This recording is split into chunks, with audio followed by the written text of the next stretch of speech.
95 ans de rebondissement, 9 demandes de procès en révision, toutes rejetées pour l'affaire judiciaire sans doute la plus marquante de l'histoire du XXe siècle. L'affaire Seznec, du nom de Guillaume Seznec, condamné au bagne en 1924 pour le meurtre de Pierre Quémeneur, alors qu'il a toujours clamé son innocence. Près d'un siècle plus tard, ses proches continuent de se battre pour tenter de le réhabiliter. Lionel Dian, vous avez recueilli pour RMC le témoignage exclusif d'une femme qui affirme détenir le nom de l'assassin. Témoignage inédit, exclusivité RMC. Si Cécilia Morand ne parle que maintenant, à 85 ans, c'est qu'elle avait juré à son père de ne rien dire. Elle était alors adolescente et vivait dans le village de Saint-Lubin-de-la-Haye, près d'Oudan, en Eure-et-Loir. Mon père s'appelait Georges Morand. Il était responsable du cimetière à cette époque-là, tout en étant agriculteur.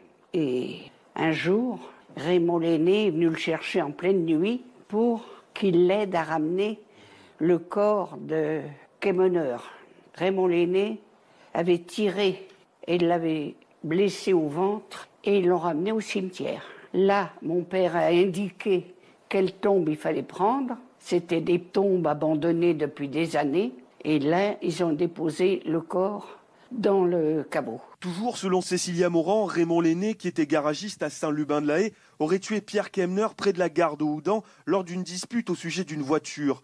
Des révélations qui incitent aujourd'hui Denis Seznec, le petit-fils de Guillaume Seznec, condamné pour le meurtre de Pierre Quémeneur, à envisager une nouvelle demande de révision pour réhabiliter son grand-père.